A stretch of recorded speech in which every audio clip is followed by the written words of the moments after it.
In the year 1972, my younger sister and I were forced to move from our home in Norway to go live in the UK. My mother had just married an Englishman who had 4 children of his own, and they were expecting another one. It was a miserable time for me, because at 6 years old, I had not begun school yet in Norway, so consequently I spoke no English. I had also been forced to leave my father and beloved grandparents behind, and my own mother was more interested in her new husband than any of her children. My childhood was the unhappiest time of my life, and this was only exasperated by the experiences in the manor house in which we moved to. The old manor house was situated in a seaside town. From the outside, it was the picture postcard of the British countryside. A large lawn surrounding the driveway leading to the house. A glass greenhouse, stables around the back, and horses in the paddock.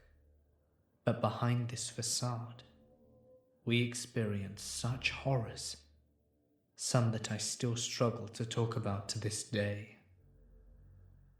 Us children all experienced paranormal activity, particularly at night, and it left us exhausted.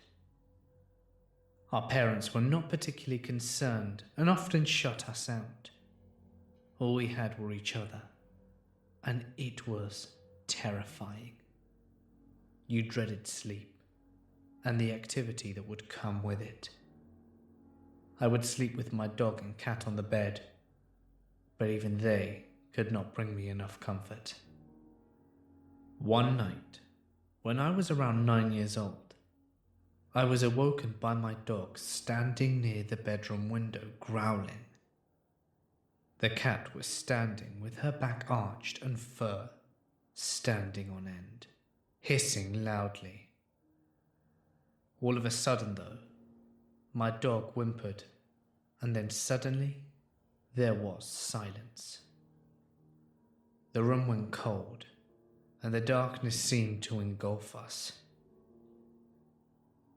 I got out of my bed shaking in fear and crept towards my bedroom window, where my dog was now crouching, ears pinned down to her head. The floorboards creaked under my weight. As I reached the blacked-out curtains, I peeked out to see if there was an animal in the front yard that could have startled the cat or dog. But I saw nothing. I craned my neck and looked beyond the greenhouse. Again, there was nothing. I sighed. I took a step back and went to draw the curtain.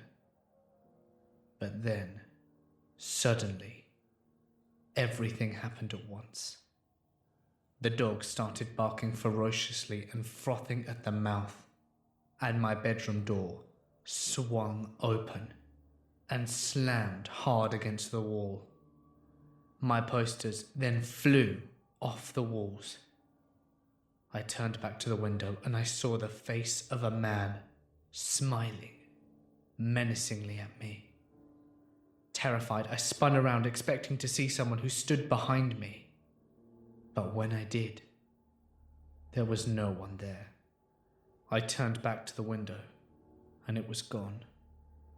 All that was left was the fog imprint from the outside of the window, as if someone had had their face pressed up against it and was looking in. My room was on the 2nd floor, and no one could have reached that far without a ladder. Since that day, I have never forgotten that face. But the activity continued. I would wake up nearly every morning with my posters littered all over the floor, and would spend the first part of my day pinning them back up. It was relentless. My parents never believed me, but after months of torment, I refused to leave my mother's bed at night.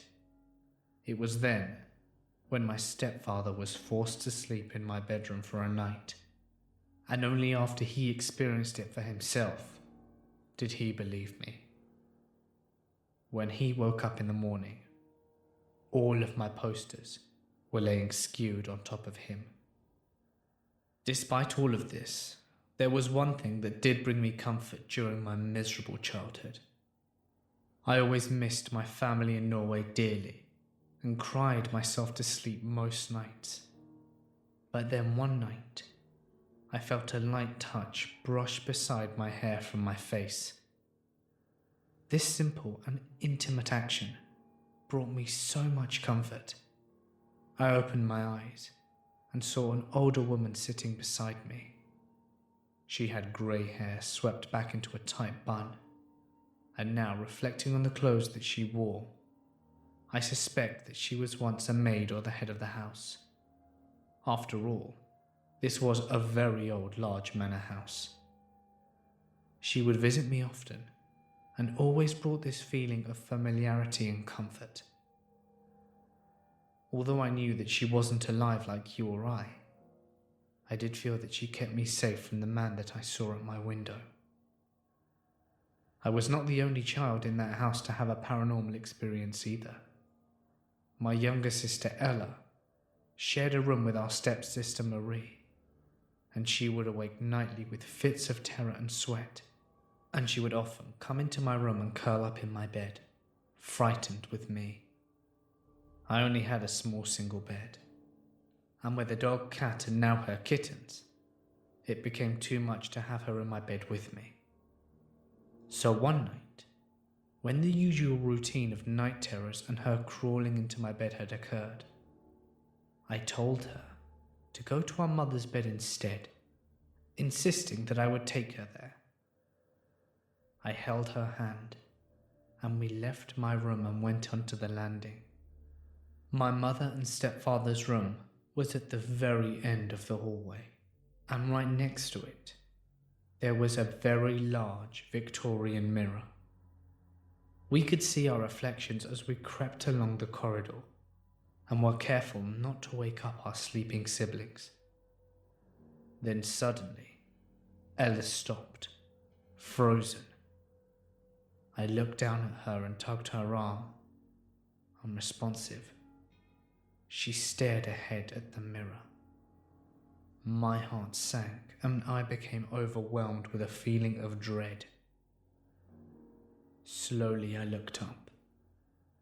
There in the mirror, we saw the back of a maid pushing a service trolley. She was moving towards us. We belted back to my room and hid under the quilt.